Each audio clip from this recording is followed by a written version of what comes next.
Hello दोस्तों। आज मैं आप सभी के बीच में एक महत्वपूर्ण वीडियो लाया हूँ। यह वीडियो एग्रीकल्चर से संबंधित है, तो मैं चाहूँगा कि आप यह वीडियो लास्ट तक ज़रूर देखें। अगर वीडियो आपको पसंद आए तो कृपया वीडियो को लाइक कीजिए। चैनल पर नए हैं तो चैनल को सब्सक्राइब कीजिए।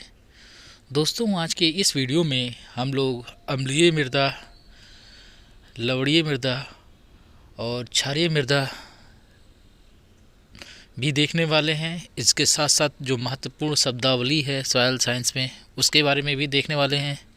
तो चलिए बिना टाइम गवाए वीडियो को शुरू करते हैं। वीडियो पसंद आए तो वीडियो को लाइक कीजिए, चैनल पर नए हैं तो चैनल को सब्सक्राइब कीजिए। और यह जो है लास्ट पार्ट है सॉइल साइंस का।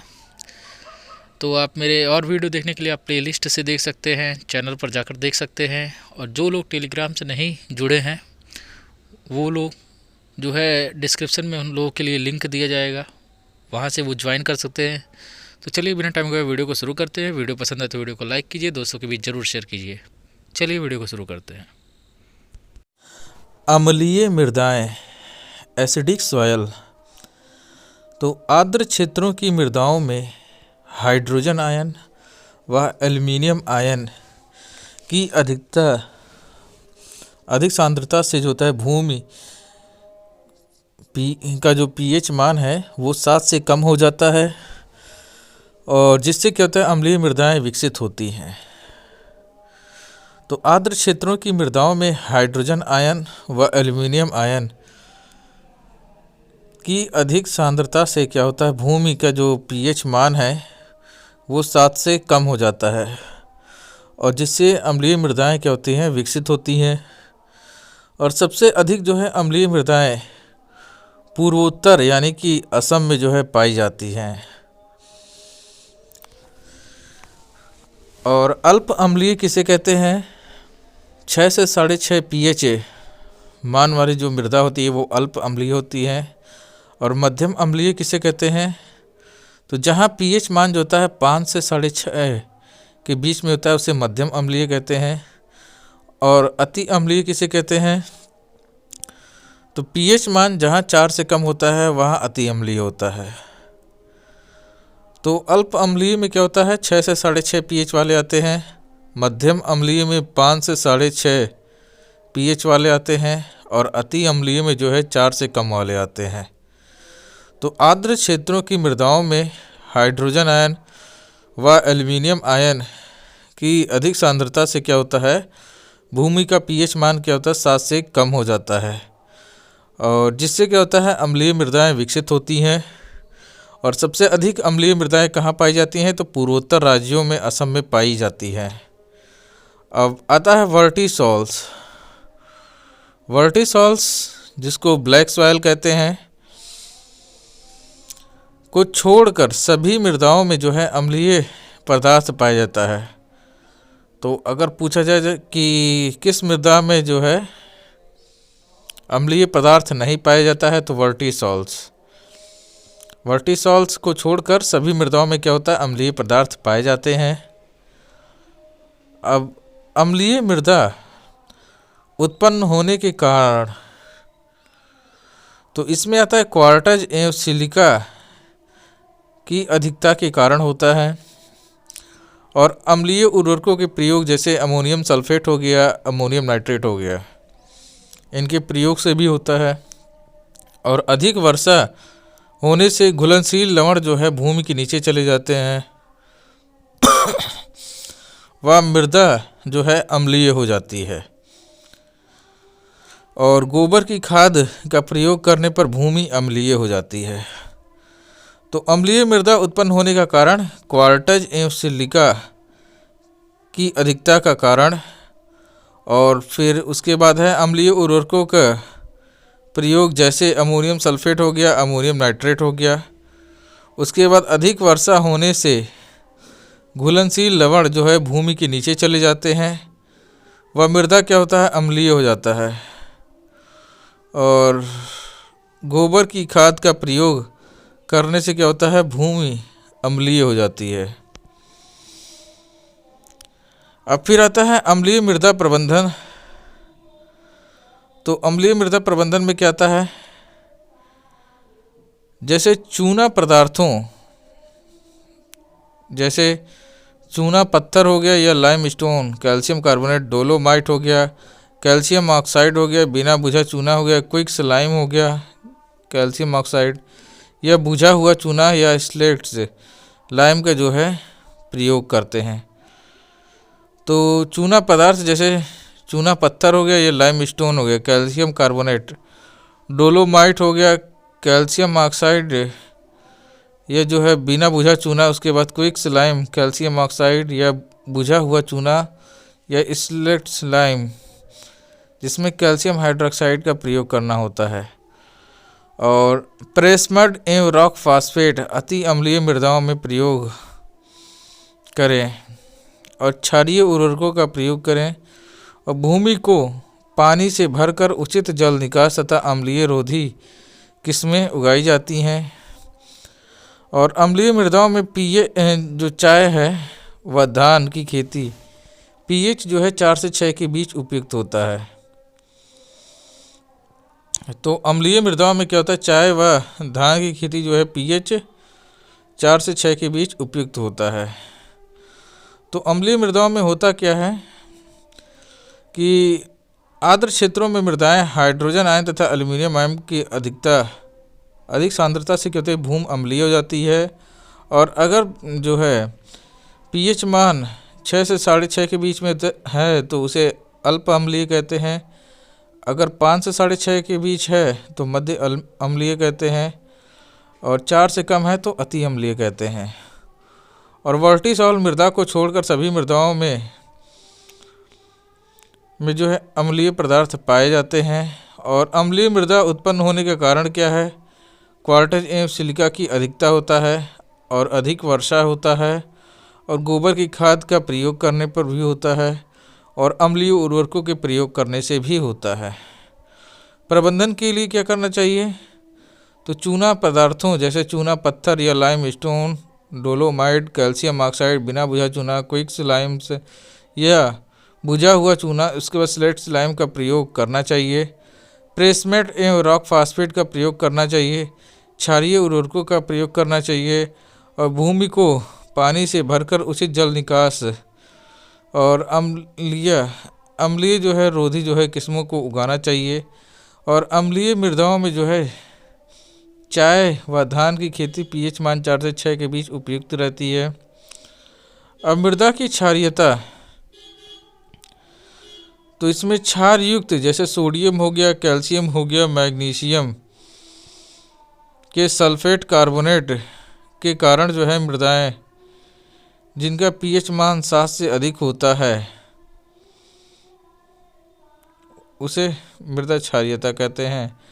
और ये मृदा जो है शुष्क व अर्धशुष्क क्षेत्रों में पाई जाती है। इनका क्षेत्रफल जो है भारत में 6.74 मिलियन हेक्टेयर है, जो प्रथम जो है गुजरात और द्वितीय स्थान किसका है, उत्तर प्रदेश का है। और मृदा क्षारीयता के आधार पर जो है मृदाओं को 3 भागों में विभाजित किया गया है। तो क्षारीय मृदा में क्या होता है कि इसमें जो है क्षार युक्त जैसे सोडियम, कैल्शियम, मैग्नीशियम के सल्फेट और कार्बोनेट के कारण होता है और पीएच मान 7 से अधिक होता है। और ये मृदाएं जो होती हैं शुष्क व अर्धशुष्क क्षेत्रों में पाई जाती हैं। और भारत में इनका क्षेत्रफल कितना है, 6.74 मिलियन हेक्टेयर है। पहले स्थान पे गुजरात आता, दूसरे स्थान पे उत्तर प्रदेश। और मृदा क्षारीयता के आधार पर जो इनको निम्न भागों में विभाजित किया गया है, जैसे लवणीय मृदा आता है तो लवणीय मृदा को थुर कहते हैं जो कि पंजाब क्षेत्र में, उसके बाद रेह है गुजरात में, फिर लूड़ी क्या है तो राजस्थान मृदा भी कहते हैं। तो लवणीय मृदा में क्या होता है, पंजाब में क्या बुलाते हैं, थुर, गुजरात में रेह और राजस्थान में लूड़ी। और रशियन नॉमेनक्लेचर के आधार पर सोलन चार्ल्स कहलाती हैं। और इन मृदाओं का रंग क्या होता है, सफ़ेद होता है। और इन मृदाओं की विद्युत चालकता ईसी कितना होता है, 25 डिग्री। और तापमान पर जो होता है DSM बटे मीटर से ज़्यादा होती है।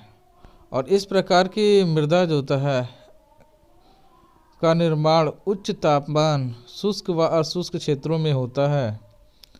और पौधे के जड़ क्षेत्रों में रूट जोन में घुलनशील सॉल्ट, सोडियम, कैल्शियम, मैग्नीशियम के सल्फेट व क्लोराइड आयनों की मात्रा जो होता है मुख्यतः NaCl अधिक हो जाती है, और जिससे लवणीय मृदाएं विकसित होती हैं।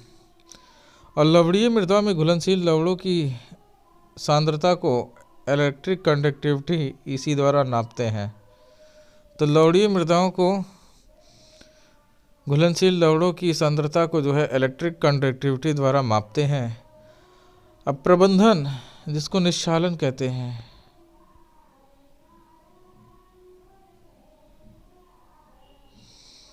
लीचिंग, अच्छी गुणवत्ता वाले पानी की सहायता से हानिकारक लवणों को पौधों को जड़ क्षेत्र के जो नीचे भेज दिया जाता है। और गोबर की खाद का जो है इसमें प्रयोग करते हैं और बार बार हल्की सिंचाई करते हैं। तो निष्क्षालन में क्या होता है, अच्छी गुणवत्ता वाले जो है पानी की सहायता से क्या होता है, हानिकारक लवणों को पौधों के जड़ क्षेत्र में नीचे भेज दिया जाता है और गोबर की खाद का प्रयोग करते हुए बार बार हल्की सिंचाई करते हैं।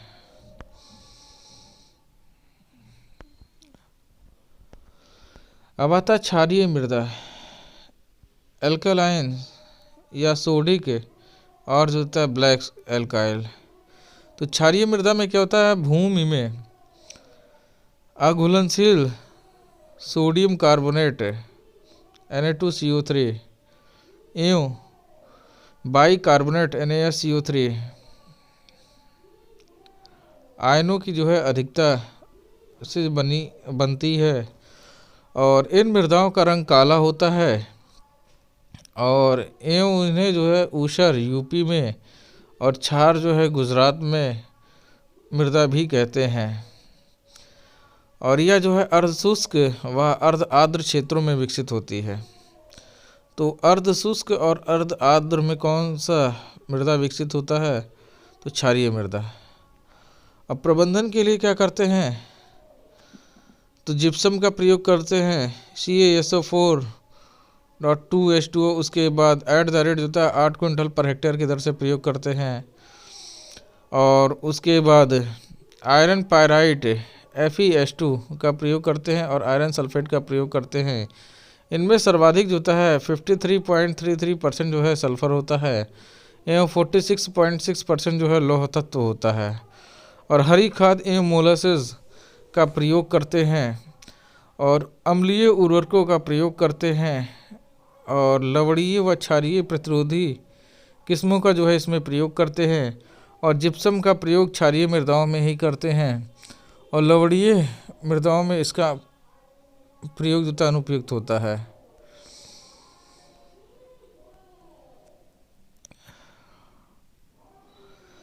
अब वर्ग लवणीय मृदा में विद्युत चालकता कितना होता है, 4 से अधिक होता है 25 डिग्री सेल्सियस तापमान पे। और pH मान कितना होता है, तो 8.5 से कम होता है। और विनिमय सोडियम कितना होता है, तो 15 से कम होता है। और क्षारीय मृदाओं में विद्युत चालकता कितना होता है, 4 से कम होता है और pH मान 8.5 से 10 होता है। और विनिमय सोडियम ESP कितना होता है, 15% से जो है अधिक होता है। और लवणीय क्षारीय मृदाओं में जो होता है विद्युत चालकता कितना होता है, 4 से अधिक होता है और pH जो होता है 8.5 से कम या अधिक होता है। उसके बाद विनिमय सोडियम के परसेंटेज कितना होता है, 15 से अधिक होता है। तो लवणीय मृदा में जो है विद्युत चालकता कितना होता है, 4 से अधिक होता है, pH मान कितना होता है, 8.5 से कम होता है और विनिमय सोडियम जो होता है 15 से कम। और क्षारीय मृदाओं में जो होता है विद्युत चालकता 4 से कम और pH 8.5 से 10 होता है और विनिमय सोडियम जो होता है 15 से अधिक। और लवणीय क्षारीय मृदा में 4 से अधिक होता है EC और pH जो होता है 8.5 से कम होता है और विनिमय सोडियम जो होता है 15 से अधिक होता है। अब चूना युक्त मृदाओं या कैलकेरियस होता है मृदाएं, तो मृदा pH 7 से 8.5 होता है एवं जो है कैल्शियम कार्बोनेट की अधिकता होती है। तो ऐसी मृदा जिनका पीएच कितना होता है 7 से 8.5 होता है एवं कैल्शियम कार्बोनेट की अधिकता होती है। अब इसमें फसलों की बात करते हैं तो उच्च लवण सहिष्णु फसल में कौन सा आता है? फसल में जो देखो जौ आता है, ढैंचा आता है, चुकंदर आता है, तंबाकू आता है, सरसों आता है, कपास आता है। ये फसलें क्या है? उच्च लवण सहिष्णु है। जौ, ढेंचा, चुकंदर, तंबाकू, सरसों, कपास। और चारों की बात करते हैं तो चारे वाले में कौन सा आता है? रोडस घास आता है, खसखस घास आता है। और साग की बात करते हैं तो इसमें चुकंदर आता है, पालक आता है, मूली और शलजम। और उसके बाद फल वाली की बात करते हैं तो खजूर, फालसा आता है। तो फसलों की बात करते हैं उच्च लवण सहिष्णु में जौ, ढेंचा, चुकंदर, तंबाकू, सरसों, कपास आता है। और चारे की बात करते हैं तो रोडस घास आता है, खसखस घास आता है। और साग वाली की बात करते हैं तो इसमें चुकंदर, पालक, मूली, शलजम आता है। और फल वाली की बात करते हैं तो खजूर, फालसा आता है और आंवला भी। और उसके बाद मध्यम लवण सहिष्णु की बात करते हैं तो इसमें धान, ज्वार, बाजरा, मक्का, अरहर, गेहूँ, राई, जई आता है। चारे वाली में सूडान घास आता है, ज्वार आता है, बाजरा, मक्का, बरसीम और रिचका आता है। और साग वाले में होता है पत्ता गोभी, फूल गोभी, सलाद, खीरा, लौकी, करेला, आलू, टमाटर, मटर, गाजर, प्याज आता है। और फल में होता है अनार, जैतून, अंगूर, अमरूद, आम, केला आता है। तो मध्यम लवण सहिष्णु में कौन सी फसलें आती हैं? धान, ज्वार, बाजरा, मक्का, अरहर, गेहूँ, राई, जई।